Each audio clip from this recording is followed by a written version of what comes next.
Assalamualaikum warahmatullahi wabarakatuh. Apa kabar teman-teman semuanya? Selamat pagi. Hari ini kita kembali membahas soal-soal TWK, tes wawasan kebangsaan. Kali ini kita khususkan ke materi sejarahnya untuk persiapan ujian tes masuk IPDN 2022. Bagi teman-teman yang belum subscribe, silakan subscribe terlebih dahulu channel ini agar bermanfaat untuk kami dan untuk kita semua. Baik, tanpa basa-basi, langsung saja kita bahas soal yang pertama. Oke teman-teman, silakan dibaca. Bagi yang mau menjawab terlebih dahulu, boleh di skip aja videonya dulu atau diberhentikan sejenak. Kemudian dijawab. Nanti setelah itu baru sama-sama kita dengarkan pembahasannya. Oke, soal nomor 1, kisahnya seperti ini. Arupalaka adalah seorang Raja Bone yang diakui setelah terjadinya perjanjian Bongaya pada tanggal 18 November 1667 antara Belanda dan Sultan. Oke, optionnya yang A, Malikul Saleh, yang B, Agung, yang C, Alauddin, yang D, Badaruddin II, dan yang E, Hasanuddin. Oke, silakan teman-teman yang sudah tahu jawabannya, ketikkan saja di dalam hatinya masing-masing. Oke, baik, kita bahas satu-satu ya. Oke, untuk yang pertama ya, jawabannya itu Malikul Saleh. Kira-kira tepat nggak? Oke, sudah ada yang jawab ya dalam hatinya tidak tepat ya. Kenapa? Karena Sultan Malikul Saleh adalah sultan yang berasal dari kerajaan Samudra Pasai. Samudra Pasai itu kerajaan yang ada di Sumatera, tepatnya di wilayah Aceh sekarang. Sedangkan Raja Bone, ya, kerajaan Bone itu berada di Pulau Sulawesi, dekat dengan Makassar ya. Oke, yang kedua, yang B, ya ini Sultan Agung ya. Kalau Sultan Agung ini dari namanya kita tahu ya, Agung itu sering digunakan nama orang Jawa ya. Jadi Sultan Agung ini dia adalah salah satu sultan yang kerajaan di Jawa, bukan juga ya. Oke, yang C, Sultan Alauddin. Oke, teman-teman, Sultan Alauddin ini adalah salah satu raja yang pernah memimpin kerajaan Goa Talo atau kerajaan Makassar, ya. Tapi bukan beliau yang mengadakan perjanjian dengan Belanda, ya. Oke, jadi yang C juga bukan jawabannya. Bagaimana dengan yang D? Sultan Badaruddin II, tentu bukan ya. Sultan Badaruddin II ini bukan sultan dari tanah Makassar. Maka jawabannya adalah yang E.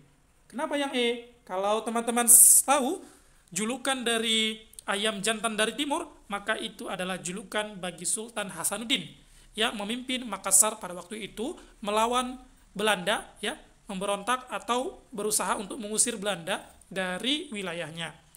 Akan tetapi karena adanya pengkhianatan dari Raja Arupalaka yang membantu Belanda, maka Sultan Hasanuddin berhasil dikalahkan. Dan terjadilah yang namanya Perjanjian Bongaya. Di perjanjian ini banyak menghabiskan tenaga bagi pasukan Hasanuddin dan banyak merugikan rakyat Makassar waktu itu. Oke, sudah paham ya teman-teman? Kalau belum paham, boleh diulang-ulang lagi videonya. Oke, next kita lanjut ke nomor yang kedua. Oke, nomor yang kedua, begini ceritanya. Berikut nama-nama kerajaan di Nusantara pra. Ya, ingat ya teman-teman, pra ya. Pra itu sebelum ya. Sebelum kemerdekaan Indonesia. 1. Samudra Pasai. 2. Banten. 3. Singosari. 4. Goa Talo. 5. Sriwijaya. Pertanyaannya, yang termasuk kerajaan Islam adalah, ingat nih, di sini dikatakannya kita kotai, yang termasuk kerajaan Islam yang mana-mana saja ya. Oke, yang pertama itu sudah pasti ya, kerajaan Samudra Pasai itu kerajaan pertama ya di Sumatera. Kerajaan ini berdiri karena semakin lemahnya kerajaan Sriwijaya di Palembang. Nah, jadi berdirinya Samudra Pasai karena banyak waktu itu Islamisasi di wilayah Nusantara, kemudian semakin lemahnya kekuasaan dari Sriwijaya. Oke, yang kedua, Kerajaan Banten. Kerajaan Banten ini juga termasuk ya teman-teman. Iya, kerajaan Banten ini salah satu pendirinya adalah Sultan Fatahillah, ya. Oke. Yang ketiga itu Singosari. Singosari ini adalah kerajaan, kalau teman-teman ingat di TV-TV atau di film-film, Ken Arok dan Ken Dedes. Iya, Ken Arok adalah pendiri dari kerajaan Singosari dan dia berhaluan atau beragama Hindu-Buddha, ya. Kalau nggak kerajaan Hindu, kerajaan Buddha. Singosari berarti bukan kerajaan Islam, ya. Kita silang. Kemudian yang keempat, kerajaan Gowatalo. Sudah kita bahas pada soal sebelumnya tadi. Kerajaan Gowatalo itu adalah salah satu kerajaan Islam yang tadi sultannya adalah Sultan Hasanuddin, ya. Jarang ya, ataupun nggak pernah lah ya kita dengar Hasanuddin namanya itu nama orang Buddha atau Hindu, ya. Iya, Hasanuddin itu namanya orang Islam, itu aja ingat, ya. Oke, jadi Gowatalo termasuk, ya. Kemudian yang kelima itu Sriwijaya. Tentu bukan ya teman-teman. Kerajaan Sriwijaya itu beraliran Hindu-Buddha juga. Atau beragama Hindu-Buddha juga. Salah satu raja terkenalnya adalah Balaputra Dewa, ya. Oke. Jadi yang mana nih jawabannya? Pertanyaannya tadi. Yang termasuk kerajaan Islam. Iya, betul sekali. Tepat sekali pilihannya, ya. Apa pilihannya? Kita cek. Yang A, 1, 2, 3. Yang 3 tidak termasuk ya teman-teman. Berarti yang A salah. Kemudian yang B 2, 3, 4. Yang 3-nya tidak. Yang 2 dan 4-nya iya. Berarti salah. Yang C 3, 4, 5. Iya. Yang 3 sama 5-nya tidak ya. Oke. Yang 4-nya saja yang iya. Salah juga. Yang D 1, 2, 4. 1 benar ya. Kemudian 2 juga benar. Dan 4 juga benar. Oke, jawabannya adalah yang D. Oke, kita cek yang E. 2, 3, 5. 2 termasuk, 3 tidak ya. Dan 5 juga tidak. Berarti yang E bukan jawabannya. Jawabannya adalah yang D. Oke teman-teman, kita lanjut. Bagi yang belum paham, boleh diulang-ulangi videonya sampai paham ya teman-teman. Kita lanjut ke soal yang nomor 3. Oke, masih kuat nih teman-teman. Soalnya ini banyak nih tulisannya atau soalnya banyak nih. Boleh bagi yang mau minum dulu ya, yang mau makan dulu ya. Oke, langsung saja kita baca soalnya. Oke teman-teman, sebagai tips dari saya, jika soalnya terlalu panjang seperti ini, ya ini kita lihat ini ada 1, 2, 3, 4, 5 baris ya soalnya. Maka teman-teman sekalian ya, baca dulu yang terakhirnya. Ya, yang mana nih yang terakhir? Yang ini. Baca saja dulu yang terakhir ini. Apa yang ditanyai di situ? Yaitu isi dari petisi tersebut. Petisi apa? Petisi yang ini. Iya, petisi Sutarjo. Baik teman-teman, kita baca dari yang atas. Banyak organisasi-organisasi yang berdiri di awal kebangkitan nasional pada abad ke-19, organisasi-organisasi ini sangat berperan penting untuk memperjuangkan kemerdekaan rakyat Indonesia. Salah satunya yang terkenal adalah perjuangan Sutarjo Kartohadikusumo. Ini orang Jawa ya teman-teman. Yang mengajukan petisi pada tanggal 15 Juli 1936. Isi dari petisi tersebut. Ya, sekali lagi saya ulangi. Petisi siapa? Petisi si Sutarjo Kartohadikusumo. Ya. Isinya apa? Kan begitu. Yang ditanya adalah isinya. Ya. Kalau tahu, isinya apa? Bisa jadi toge. Ya. Bisa jadi apa lagi? Ya terserah lah mau buat apa ya. Oke, kita langsung ke option ya. Iya, yang A, tuntutan kemerdekaan Indonesia kepada Belanda. Oke. Yang B, tuntutan kesamaan hak antara wakil-wakil Indonesia dan wakil negara Belanda. Yang C, tuntutan pengembalian kedaulatan negara kesatuan Republik Indonesia. Yang D, tuntutan dibentuknya negara Republik Indonesia Serikat. Yang E, tuntutan agar tokoh-tokoh yang ditahan dilepaskan. Baik teman-teman sekalian, kata kunci di sini adalah yang ini ya teman-teman. Awal kebangkitan nasional. Awal kebangkitan nasional berarti apa? Berarti Indonesia belum merdeka. Ya, itu ingat ya. Berarti yang A ini bagaimana? Yang A ini ada kemungkinan ya. Ada kemungkinan. Karena ini juga bagian dari sebelum kemerdekaan. Oke, yang B. Ya, ini tuntutan kesamaan hak-hak juga bisa jadi ya. Juga bisa jadi. Oke. Yang C, tuntutan pengembalian kedaulatan. Kalau ini tentu tidak ya teman-teman. Kenapa? Cerita-cerita pengembalian kedaulatan negara kesatuan Republik Indonesia itu adalah pasca kemerdekaan. Oke teman-teman. Kemudian tuntutan dibentuknya negara Republik Indonesia Serikat. Ini juga bukan ya teman-teman. Ini kisahnya setelah pasca kemerdekaan juga. Oke, yang E, tuntutan agar tokoh-tokoh yang ditahan dilepaskan. Oke, tokoh-tokoh yang ditahan itu banyak adalah pasca kemerdekaan, juga bukan ya teman-teman. Berarti di antara dua ini kita mengerucut kepada yang dua ini. Yang A itu tuntutan merdeka Indonesia kepada Belanda. Teman-teman, dalam petisi Sutarjo ini ya, saya langsung jawab, isinya adalah tuntutan kesamaan hak ya antara wakil-wakil Indonesia dan wakil negara Belanda. Karena apa? Di awal kebangkitan nasional ya, itu tidak ada belum tuntutan merdeka Indonesia. Iya. Tidak ada tuntutan itu untuk Indonesia merdeka. Yang ada itu kalau bisa kita bersatu dulu kan gitu. Di awal kebangkitan nasional itu kita bersatu dulu. Tujuannya itu.